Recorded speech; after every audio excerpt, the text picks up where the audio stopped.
E eu tive uma fala que eu falei lá, que talvez muitas pessoas possam não ter entendido, porque é muito forte da maneira que eu falei, e aí um pouco eu quero trazer disso. Eu disse na fala que a nossa inteligência pode ser maior que o nosso pecado.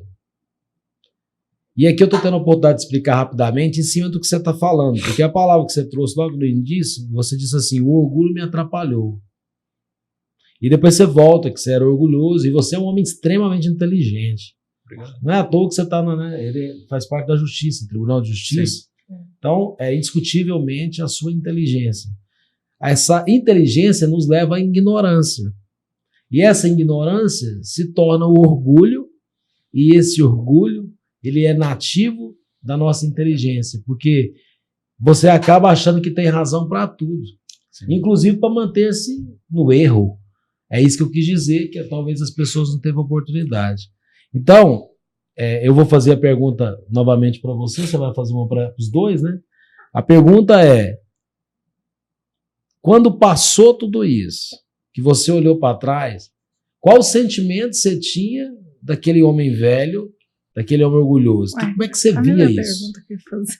É a mesma pergunta? Isso é o Espírito Santo. Isso é o Espírito Santo, né? Mesmo.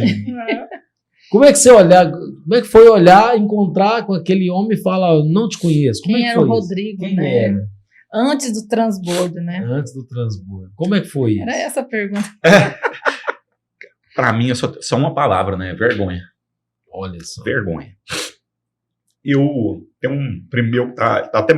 Eu não posso ficar olhando pro chat, porque eu fico chorando. Porque cada um que tá postando aqui, para mim, tem um lugar no meu coração especial. E esse meu primo, ele já foi lá do Sagrado, ele foi muito na época do Padre Luiz. Hoje ele mora no Tocantins. Uma pessoa de uma fé maravilhosa. Entendeu? Uma pessoa de Deus. Uma pessoa de Deus. Ricardo, um beijão pra você, cara. Ricardo. Ele era cantor lá. Vocês conhecem, tem muita gente que conhece ele.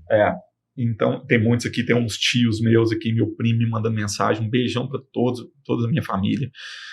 E você falou vergonha. Então, eu tive uma situação com ele. Foi uma das primeiras. E a gente vai quebrando o gelo depois que volta do acampamento. Perdão, liberar o perdão. E isso foi me trazendo uma paz que eu falava, que é isso? Como que seria para mim? Eu não tinha que perdoar ninguém. Eu tinha aquelas frases de efeito, né? Não, quem perdoa é Deus. E eu falo para muita gente, cara, amolece seu coração. Amolece seu coração, você vai ficar muito mais em paz do que a outra pessoa. Libera seu perdão. E eu fui fazendo esse movimento e eu fui experimentando isso. E foi a partir desses detalhes que as coisas foram se encaixando na minha vida, assim, para eu falar, é isso que eu quero. É isso que eu quero. Então, e com esse primeiro, eu criticava muito ele, porque ele era muito, muito exagerado. Ou talvez, no meu entender da época, eu entendi que ele era muito exagerado. Mas as experiências com Deus, ela nos transforma assim, uma pessoa que quer transbordar na vida do outro. Ele quer mostrar.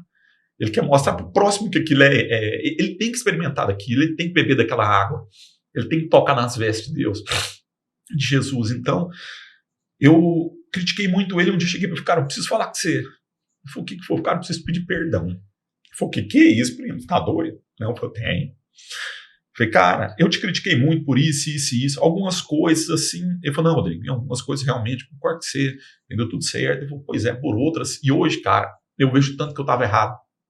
Hoje eu vejo o tanto que você queria era que a gente experimentasse isso também. Só pelo exemplo. E o exemplo, ele arrasta demais. Então, a gente tem uma responsabilidade muito grande quando a gente está servindo, quando a gente quer entregar uma palavra, quando as pessoas vêm falar que a gente é canal de graça, então a gente começa a ter uma responsabilidade maior. Então, eu comecei a buscar mais a Deus, eu busquei a crisma, esse sacramento que eu não tinha, e isso está me trazendo uma intimidade muito grande. Uau. Fora outros momentos, outras situações que depois eu vou falar. Então, eu pedi perdão para ele, falei, cara, por isso. E hoje eu vejo tanto que é maravilhoso. Eu falei, cara, você estava certo, todo momento. Uau. Porque a nossa família, e a família dele, o círculo dele foi melhorando. A família dele, o irmão dele, o Claudinho, os filhos, eles estão numa comunidade, eles fazem um acampamento abençoados, entendeu? Lá de Aparecida, e foi se transformando. Uau. O pessoal foi se transformando. Então, isso é maravilhoso. E isso é o que a gente quer. Foi apresentando para o meu irmão, apresentando para outro, comentando com um e com o outro. E o quanto a gente espera que isso reverbere na vida dos outros. Uau. Né? E uma situação mesmo assim, com relação ao Mateus, meu filho. Um dia eu cheguei para ele e eu exigi muito que ele fosse à igreja. Eles fossem, né? Antes do acampamento. Eu falava, você tem que ir à igreja. Eu falei, pai, mas você não vai, por que eu tenho que ir? E hoje eu entendo o tanto que a responsabilidade nossa é grande. A nossa de pai é grande para levar nossos filhos para a igreja. Dar um direcionamento. Porque se eu não der o direcionamento, o mundo vai dar. E eu não quero o direcionamento do mundo presão. Eu não quero. Ô, Josi. Uau, Rodrigo. Uau, Josi. Deixa eu respirar um pouquinho. Né, porque senão eu começo a chorar. Tem Meu Deus. Quando o Rodrigo, antes do Rodrigo, com esse transbordo que ele recebeu, como que era a vida de vocês dois? Que você estava na caminhada e ele não. E quando você saía para a igreja, ele ficava. Como que era? Isso era uma das coisas que mais me incomodava. E eu sempre falei assim, quanto aos meninos, eu quero que os meninos me acompanhem. E isso o Rodrigo sempre falou, não, eu quero. Então é isso que ele fala. Ele queria que o Mateus e Laís fossem, na época a gente só tinha os dois, mas ele não ia. E eu não conseguia fazer isso. E eu também me afastei, porque isso gerava conflito entre a gente, sabe? Eu querer participar e ele não. Então, vira e mexe, era conflito sobre isso no casamento. E hoje a gente entende que a gente tem que seguir a mesma coisa, sabe? E aí a gente vivia nessa, como se cada um andasse para um lado, sabe? E eu falava, Senhor, eu não entendo, eu sempre pedi isso, eu não entendo por que a gente não pode tá junto, porque assim, eu brinco que eu pedi o Rodrigo foi escolhido, eu sempre falo isso, porque desde nova, minhas primas, se estiverem me assistindo agora, podem falar, eu sempre falava que eu queria casar, e eu pedi a Deus, pedia mesmo, que me desse um marido. Hoje eu entendo que era para pedir.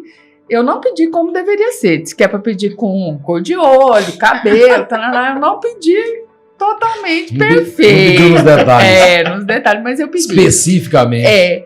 E foi tão incrível que no dia que eu conheci o Rodrigo, parecia que eu já conhecia ele há muito tempo. Eu tive essa impressão no dia que eu conheci ele. E depois de muito tempo que eu fui entender aquilo, eu falei assim, nossa, era porque Jesus já estava me mostrando que era quem ele preparou para mim. Então, eu sempre tive essa certeza. Desde que a gente casou, eu sempre tive a certeza de que ele era o meu parceiro, mas isso me incomodava. Então, lá para casa foi uma mudança, assim, o Rodrigo entrar na caminhada comigo foi uma mudança não só para ele, para mim também, porque a minha espiritualidade não tem nada a ver também com o que é hoje, apesar de eu estar na igreja. Uau.